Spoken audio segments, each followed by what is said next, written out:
WNBA fans hoping for a smooth offseason are getting a very different picture right now. Recent comments from Dallas Wings guard Paige Bueckers have set off alarm bells around the league and raised serious questions about whether the next collective bargaining agreement can be reached without a major work stoppage. What sounded months ago like tough but manageable negotiations is now starting to look like a full-blown standoff that could put the 2026 WNBA season at real risk. This isn't just another routine labor dispute over a few percentage points. The way both sides are positioning themselves and the deadlines that have already been missed suggests the league is edging dangerously close to a lockout that would wipe out an entire year of basketball. What Paige Bueckers actually said. Speaking to reporter Maya Taylor of the Dallas Morning News on December 9th, Bueckers made it clear that players are no longer willing to define their value solely by their WNBA salaries. She pointed directly to national advertising campaigns and global brand deals as proof that top players bring far more to the table than what shows up on a league pay stub. We can do things off the court. We can bring more visibility and eyes. Bueckers said, we're in the national media, on commercials, and doing large sponsorship deals with brands like Nike, Gatorade. We're more than just WNBA players, and I think we want to get compensated as such. The message was unambiguous. If the league benefits from players' fame and marketability in every possible way, those same players expect compensation that reflects their total commercial impact, not just their on-court minutes. What was just as notable as the quote itself was the lack of public pushback from league officials afterward. No quick clarification, no reassuring statement about progress behind the scenes. Just silence. For many observers, that silence was a sign that the gap between what the union wants and what owners are prepared to offer remains very wide. What's on the table from owners? The frustration from ownership groups becomes easier to understand once you look at the financial package they reportedly put forward.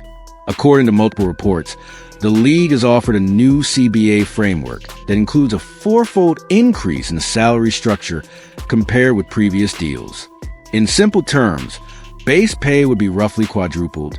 On top of that, there's talk expanded Supermax contracts for elite players and a larger share of league revenue going directly to athletes. For a league that has never turned a profit in nearly 3 decades of existence, that is a dramatic step. Within front offices, this proposal was seen as the breakthrough moment, the kind of massive financial upgrade that would lock down labor peace, reward players for the league's recent growth, and allow everyone to focus on building off the momentum created around stars like Caitlin Clark and Aya Wilson. Instead, Bueckers' comments suggest many players see this offer as a starting point rather than a finish line. That is what has left owners genuinely perplexed and increasingly frustrated. As one league executive put it privately, they believe they were putting a historic deal on the table. The union, at least in public, is signaling that it still isn't enough. Missed deadlines and a dangerous calendar. The negotiating timeline is another major red flag. The original deadline for a new CBA was October 31st. That date came and went without an agreement. November 30th was widely viewed as the soft extension, a second chance for both sides to finalize language and avoid panic. That deadline passed as well, again with no deal. Now everything is aimed at January 9th. This is not just another artificial marker on a whiteboard. If a new agreement is not ratified by then, the league's entire 2026 calendar begins to unravel. Expansion drafts for incoming franchises cannot legally take place without a valid CBA. Neither can free agency, which normally opens in early February. New teams such as the Golden State Valkyries, who already held their draft back in December 2024, plus the upcoming franchises in Toronto, the Tempo, and Portland, the Revived Fire, all need clear rules to construct rosters.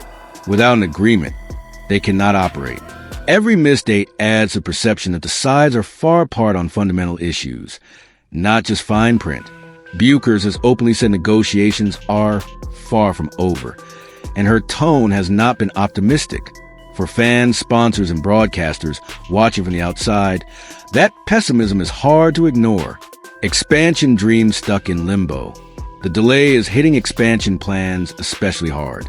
The Valkyries were supposed to be the first chapter of a new era.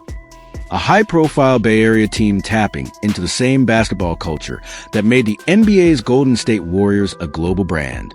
But even as that franchise tries to build excitement, the rest of the expansion roadmap is stalled. The Toronto and Portland markets are waiting. Local governments, potential sponsors, and fan bases have been told women's professional basketball is coming. Yet no one can say when their first players will be selected or when tickets will go on sale. Expansion is expensive. Owners are paying substantial fees and committing to arena dates, staff salaries, and marketing campaigns. All of that is now sitting in a kind of holding pattern. The longer the CBA drags out, the harder it becomes to keep that momentum going. Free agency and careers on hold. Free agency is also being pushed toward a cliff. Under normal circumstances, the WNBA uses early February as the launch point for signings. It is one of the most exciting times of the offseason. Stars switch teams, contenders retool, rebuilding squads add veteran leadership. None of that can legally happen without a new CBA. Contracts cannot be signed, cap calculations cannot be finalized, and players who were counting on this winter to secure their next deal are stuck in limbo. Veterans contemplating one last move, role players hoping for a bigger opportunity in a new city, rookies seeking contract clarity. All of them are essentially frozen until the league and union resolve their differences. For athletes whose earning windows are already short compared with most professions, the uncertainty is unsettling. The financial reality behind the league. There is another layer to this conflict that cannot be ignored: the WNBA's financial track record. Unlike the NBA or NFL, the WNBA has never publicly reported a profitable year. Various business articles, including one splashy but undisputed report in the New York Post, have suggested the league lost around $40 million in 2024 alone. The NBA has effectively been subsidizing the women's league for years, betting that long-term growth will eventually turn red ink into black. That background is why some observers view escalating salary demands with skepticism. To them, it looks as if players are asking for a larger share of a pie that is still being baked. League officials are acutely aware that if expenses outpace new revenue too quickly, even the most promising media deals can become burdens. The new media rights deal opportunity and pressure. At the same time, there is real reason for optimism. The WNBA recently negotiated a major media rights agreement that leaps from roughly $60 million per year under the old contract to about $260 million annually under the new one. More than a fourfold increase. On paper, this is the deal everyone had been chasing. It gives the league the kind of guaranteed income that can support higher salaries, charter flights, better facilities, and sustained marketing campaigns. It is the strongest evidence yet that broadcasters see women's basketball as a growth product. But those networks also expect something in return. Games, ratings, star power. Much of that expectation is built around players like Caitlin Clark, whose arrival in the league created a measurable spike in viewership, ticket sales, and merchandise demand. When she was sidelined by injury last season, some broadcasts saw ratings collapse by more than 50%.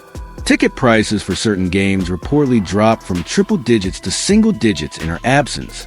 Those numbers frighten owners and television executives alike. They reveal just how dependent the current business model is on a handful of marquee names staying healthy and on the floor. Plug a season-long lockout into that equation, and the risk multiplies. Networks that paid top dollar for WNBA content will not quietly accept a blank slate of programming. They will seek refunds, compensation, or more favorable terms in the next cycle. A year without games would not simply be a pause. It would be a major financial and reputational blow. The Caitlin Clark factor. That is why Caitlin Clark hovers over these CBA talks even when her name is not mentioned. Every stakeholder understands the leverage her popularity brings.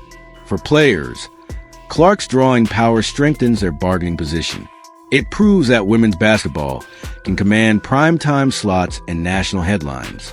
For owners, she is a central asset they cannot afford to lose, whether to injury, burnout, or a canceled season. For the league itself, she is the tip of the spear in attracting new generations of fans. The fear in ownership circles is straightforward. If a lockout wipes out 2026, or Clark would suffer another major injury even in a shortened season, the fragile gains of the past 2 years could evaporate almost overnight. Casual fans might drift away. Sponsors could reallocate budgets. Media partners could push future payments downward. The WNBA is, in many ways, one Caitlin Clark absence away from a much tougher financial picture. That's why the idea of voluntarily taking the league off the airwaves for a year terrifies executives. Are expectations outpacing reality? From the player's perspective, the new media deal and surge in visibility create a sense that this is the time to press their case. Why not secure a dramatically better financial baseline now, rather than accept incremental change? They see their faces on nationally televised ads, on social campaigns for Nike and Gatorade, and in global marketing pushes. They know the WNBA needs their personalities as much as their jump shots. Bueckers voiced that sentiment directly. We're more than just WNBA players. We want to be compensated as such. That argument carries emotional weight and, in some respects, economic logic. But when set against 3 decades of cumulative losses and the still developing nature of the fan base, there's a risk that expectations leap too far ahead of the revenue curve. Some analysts have suggested a phased approach. Lock in the current offer, use the boosted salaries and better conditions to stabilize the product, continue to grow audiences under the new TV deal, and then reopen talks in 3 or 4 years from a much stronger financial position. The players' union so far appears more interested in maximizing gains immediately. What a 2026 lockout would actually mean. If no agreement is reached by January 9th, the league will be staring at some hard choices. Pushing past that date without a deal does not automatically cancel the season, but it makes it increasingly difficult to stage one on time, and at some point, practically impossible. A full season lockout in 2026 would do more than delay games. It would erase a year of growth, sever routine viewing habits, disrupt careers, and undercut expansion momentum in key markets. International players might choose to stay overseas. Young prospects could redirect their focus to Europe or Asia. Domestic sponsors could quietly downgrade their involvement. Most damaging of all, the surge of attention around women's basketball that has taken years to build, from college broadcast breaking records to WNBA arenas selling out, could fade. Fans who finally got hooked in 2023 and 2024 might not return in 2027, especially with so many competing entertainment options. That is why the rhetoric around nuclear options is not just media hyperbole. The league really is playing with something that could set it back a decade. Where things stand heading into January. Right now, the CBA talks appear stuck between 2 competing narratives. On one side, players see themselves as national and global figures, integral to major marketing campaigns and the growth of women's sports overall. They want pay and conditions that reflect that status immediately. On the other side, owners point at decades of red ink, a still delicate business model, and the enormous risk built into any season that depends so heavily on 1 or 2 megastars staying healthy. They believe they've already put forward an unprecedented financial offer and are wary of pushing further without proof of sustained profitability. In the middle sits the league's new media rights deal, a potentially transformative pipeline of cash that only works if there are games to show. As the January 9th deadline approaches, one word keeps coming up among neutral observers: compromise. Without it, the WNBA is headed toward a collision that could halt play in 2026, freeze expansion, throw free agency into chaos, and squander the best momentum women's professional basketball has ever had. Paige Bueckers' comments have made one thing very clear. The 2 sides are not close to the finish line yet. For the sake of players, owners, broadcasters, and fans, they will need to find common ground quickly, or risk turning the league's biggest opportunity into its biggest self-inflicted setback.